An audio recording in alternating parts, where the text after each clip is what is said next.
আসসালামু আলাইকুম বন্ধুরা, আজকে আলোচনা করব চীন এবং ভারতের সীমান্ত সংঘাত নিয়ে। যদিও এটাকে সংঘাত বলা যাচ্ছে না। ভারতের অরুণাচল প্রদেশের 27টি গ্রামের নাম পরিবর্তন করে দিয়েছে চীন। তো সেই বিষয় নিয়ে আজকে বিস্তারিত আলোচনা করব। ভিডিওটি শুরু করার আগে আপনি যদি আমার চ্যানেলে নতুন হয়ে থাকেন, আমার চ্যানেলটি অবশ্যই সাবস্ক্রাইব করে দেবেন এবং পাশে থাকা বেল আইকন বাটনটি চেপে দিবেন এবং আমার ভিডিওটি শেয়ার করে দেবেন এবং অবশ্যই কমেন্ট করতে ভুলবেন না আমার ভিডিওটি কেমন লাগলো। আজকে ভারতের অভ্যন্তরে অরুণাচল প্রদেশে ঢুকে 27টি গ্রামের নাম পরিবর্তন করে দিয়েছে চীন। এই খবর প্রকাশিত হচ্ছে ভারতের বিভিন্ন নিউজ চ্যানেলগুলোতে, সেগুলোর ভিডিওতে আপনাদেরকে আমি দেখাচ্ছি। এটা হচ্ছে এপিবি আনন্দ নিউজ চ্যানেলের নিউজ। এখানে তারা চিল্লাই চিল্লাই বলতেছে, আসলে তারা যে ভঙ্গিতে বলে তারা ব্রেকিং নিউজ হিসেবে দেখাচ্ছে যে চীন অরুণাচল প্রদেশে 27টি গ্রামের নাম পরিবর্তন করেছে।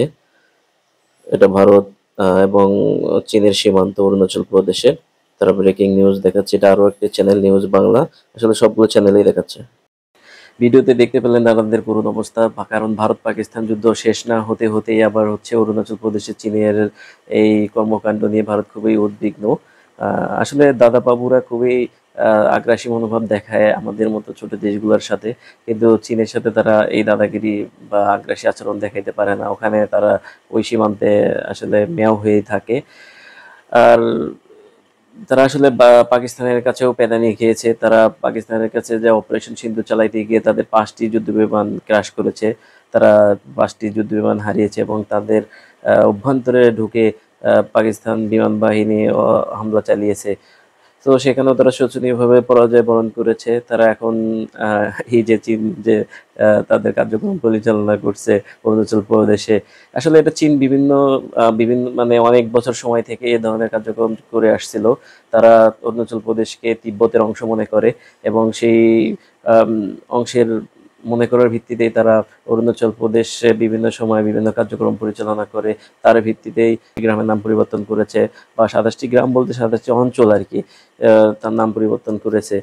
তো এর আগেও তারা অরুণাচল প্রদেশের পার্শ্ববর্তী এলাকাগুলোতে তারা ঢুকে চীনের পতাকা অঙ্কন করেছে এবং চায়না লেখায় চায়নার বিভিন্ন স্লোগান তারা ওখানে লিখেছে, যেটা ভারতীয় সেনাবাহিনী সে সময় প্রতিবাদ জানিয়েছিল।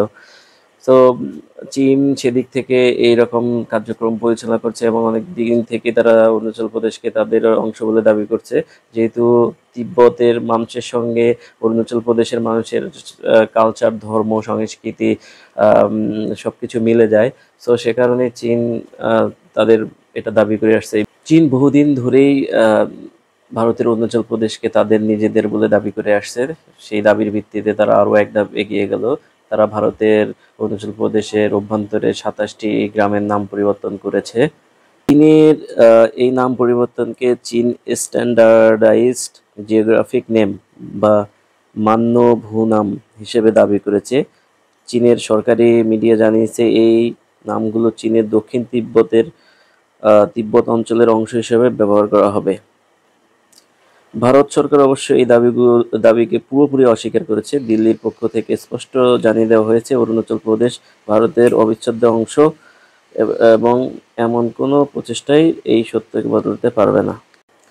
তবে ভারতীয় সরকার ইতিমধ্যেই এই ধরনের দাবিকে প্রত্যাখ্যান করেছে। দিল্লির পক্ষ থেকে স্পষ্ট জানিয়ে দেওয়া হয়েছে অরুণাচল প্রদেশ তাদের ভারতের অবিচ্ছেদ্য অংশ। সো তারা এই চীনের যে দাবি অরুণাচল প্রদেশকে নিয়ে, তারা সেটি সরাসরি প্রত্যাখ্যান করেছে। তবে চীনের এমন পদক্ষেপকে অনেক বিশ্লেষক মনে করে এটা জিও পলিটিক্যাল ট্যাকটিক্স হিসেবে, যা ভারতকে চাপে ফেলানোর জন্য এবং ভারতের অভ্যন্তরে প্রেশার সৃষ্টি করার জন্য এবং আন্তর্জাতিক বিশ্বে এটা জানানোর জন্য যে এই ভূমি তিব্বতের অংশ। সো তারা এই ট্যাকটিক্স অবলম্বন করেই অরুণাচল প্রদেশের বিভিন্ন গ্রামের নাম পরিবর্তন করছে তারা বিভিন্ন কৌশলে, সামরিক কৌশলে। সো এখন দেখা যাক ভারত এই বিষয়ে কিরকম আচরণ বা কৌশলী আচরণ করতে পারে, সেই বিষয়ে এখন পরবর্তী ভারত কি স্টেপ নেয়। যদিও ভারত এখন সরাসরি তারা এটা নিয়ে জোরালো রিয়েক্ট করেছে, বা তারা বলেছে যে এটা অরুণাচল ভারতের একটা অবিচ্ছেদ্য অংশ। বিশ্লেষকরা আরও বলেছে যে ভারতের সামরিক এবং কূটনৈতিক শক্তি আগের চেয়ে এখন অনেক বেশি জোরালো। সো তারা এটা কূটনৈতিকভাবে সমাধান করতে পারে কিনা সেটা দেখার বিষয় আছে। তবে ভারতীয়রা এখন খুবই চাপে আছে, যেহেতু তারা গত ২ দিন আগেই মানে ১ সপ্তাহর মধ্যে তারা একটি যুদ্ধ শেষ করেছে, যেটা পেহেলগামের ঘটনায় ভারত-পাকিস্তান যুদ্ধ। তারা সেই সীমান্তেও তারা মানে কাশ্মীর সীমান্তে তারা যুদ্ধে পরাজয়ই বরণ করেছে বলা যায়। কারণ যেহেতু তাদের ৫ টি যুদ্ধবিমান ক্রাশ করেছে, পাকিস্তান সেই দাবি করেছে। তো সেদিক থেকেও তারা সেখানেও পরাজিত হয়েছে। এখন আবার চীন এই সীমান্তে অরুণাচল প্রদেশের এই সীমান্তে এরকম ঘটনা ঘটাচ্ছে। চীন আসলে বহুদিন ধরে অরুণাচল প্রদেশ, সিকিম, লাদাখ এগুলাতে তাদের অঞ্চল বলে দাবি করে আসছে। আবার ভারত চিকেন নেককে নিয়েও অনেকটা চাপে আছে। আসলে ভারতের অনেকগুলো অঙ্গরাজ্যই চাচ্ছে তারা স্বাধীন হবে, যেমন মণিপুর। তবে চীন ভারতকে আসলে মনস্তাত্ত্বিকভাবে দুর্বল করার জন্য এবং চাপে ফেলার জন্য এই ধরনের পদক্ষেপ নিয়েছে। যেহেতু তারা ২ দিন আগে একটা যুদ্ধ শেষ করেছে, ভারত-পাকিস্তান যুদ্ধ, যেহেতু সেখানেও তারা চরমভাবে পরাজয় বরণ করেছে। সো সেজন্যই চীন এখন অরুণাচল প্রদেশে সেখানে এরকম কার্যক্রম পরিচালনা করছে যাতে করে ভারত চাপে পড়ে। আসলে আমাদের বাংলাদেশীদের আ আ চীন এবং পাকিস্তানের সাথে সামরিক চুক্তি করা দরকার, যাতে প্রতিরক্ষা চুক্তি, যাতে করে ভারত যদি কোনো আগ্রাসন চালায় তার মোকাবেলা করা যায়। কারণ ভারত যেহেতু বাংলাদেশকে নিয়ে অনেক ধরনের আসলে কূটকৌশল পরিচালনা করছে। ইতিমধ্যে আপনারা দেখছেন বাংলাদেশের বিভিন্ন সীমান্ত দিয়ে তারা অবৈধ লোকজনকে পুশব্যাক করেছে। এই বিষয়ে আপনার মতামত কি? চীনের এই পদক্ষেপ আ কতটুকু গুরুত্ব বহন করবে? স আপনি অবশ্যই কমেন্ট সেকশনে আপনার মতামত জানাবেন এই বিষয়ে। আমার ভিডিওটি ভালো লেগে থাকলে অবশ্যই চ্যানেলটি সাবস্ক্রাইব করে দেবেন এবং লাইক আ করবেন এবং শেয়ার করবেন। সো সবাইকে ধন্যবাদ জানিয়ে আজকে এখানে শেষ করছি। অন্যদিন দেখা হবে, অন্যদিন অন্য কোনো ভিডিওতে অন্য কোনো বিষয়ে।